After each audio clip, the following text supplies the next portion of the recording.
भाजीमध्ये केस सापडल्याने अमानुष मारहाण, विवाहितेची आत्महत्या, 17 जणांवर गुन्हा. छत्रपती संभाजीनगर शहरात एक अत्यंत संतापजनक घटना उघडकीस आली. क्षुल्लक कारणावरून पतीकडून करण्यात आलेल्या अमानुष मारहाणीला आणि सासरच्या सातत्यपूर्ण छळाला कंटाळून एका 25 वर्षीय विवाहितेने गळफास घेऊन आत्महत्या केली. या प्रकरणी छावणी पोलीस ठाण्यात पतीसह सासरच्या 17 जणांविरोधात गुन्हा दाखल करण्यात आलेला असून 7 जणांना अटक करण्यात आली आहे. भावसिंगपुरा भागातील श्रावस्ती कॉलनी परिसरात ही धक्कादायक घटना घडली आहे. ईश्वरी अजय बनकर असे मृत विवाहितेचे नाव असून ती केवळ 25 वर्षांची होती. माहितीनुसार भाजीमध्ये केस सापडल्याच्या किरकोळ कारणावरून पतीने तिच्यावर बेदम मारहाण केली. या मारहाणीमध्ये ती रक्तबंबाळ झाली होती. शिवाय सासरच्या मंडळींनी सातत्यानं होत असलेल्या आणि केलेल्या मानसिक आणि शारीरिक छळामुळे ती पूर्णपणे त्रस्त झाली होती आणि या छळाला कंटाळून अखेर तिने राहत्या घरी गळफास घेऊन आपले जीवन संपवले. या घटनेमुळे परिसरात एकच खळबळ उडाली असून नागरिकांकडून संताप व्यक्त केला जातो आहे. या प्रकरणी छावणी पोलिसांनी तात्काळ कारवाई करत पतीसह सासरच्या एकूण 17 जणांविरोधात गुन्हा दाखल केला आहे.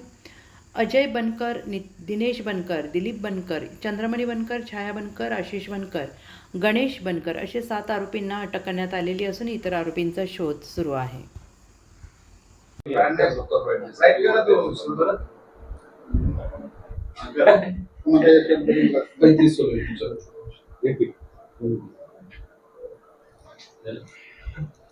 सर काय नेमका प्रकार होता आणि काय यामध्ये उल्लेख?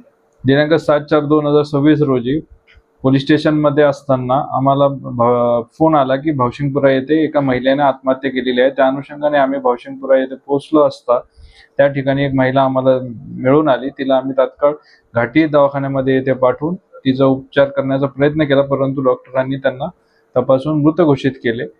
त्यानंतर ज्या महिलेचे वडील नामे राजू भुजंग हे पोलीस स्टेशनला आले व त्यांच्या सांगण्यानुसार आम्ही 17 जणांवर हुंडाबळीसारखे कठोर कलम लावून गुन्हा दाखल केलेला आहे.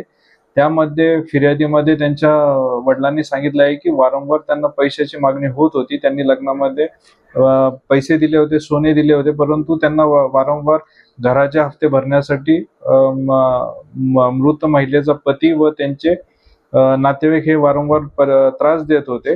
त्या अनुषंगाने त्यांनी फिर्याद दिलेली आहे आणि त्या दिवशी भांडण व्हायचं कारण हे त्यांनी सांगितलेले आहे फिर्यादीमध्ये की जेवणामध्ये केस पडला होता आणि त्या केस पडल्याच्या कारणावरून त्यांच्या आपापसात भांडण झाले आणि त्यामुळे तिने रागात येऊन तिचं जीवन संपवलं असे सांगितलेले आहे.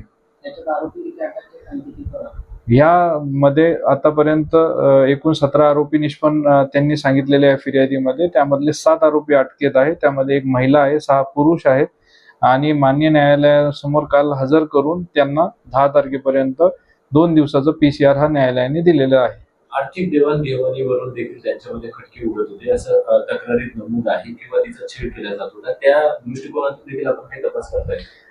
यापूर्वी जर त्यांचं काही पैशाचं देवाणघेवाण असेल तर काही गुगल पे ऑनलाईनच्या माध्यमातून झालेले असतील, कोणी साक्षीदार असतील त्यांच्या माध्यमातून झालेले असतील, तर ह्याचाही तपास चालू आहे आणि नक्कीच ह्याच्यात जे पुरावे आम्हाला इलेक्ट्रॉनिक पुरावे असतील ते आम्ही घेऊन दोषारोप पत्र विधित मुदतीत दाखल करण्याचा प्रयत्न करत आहोत.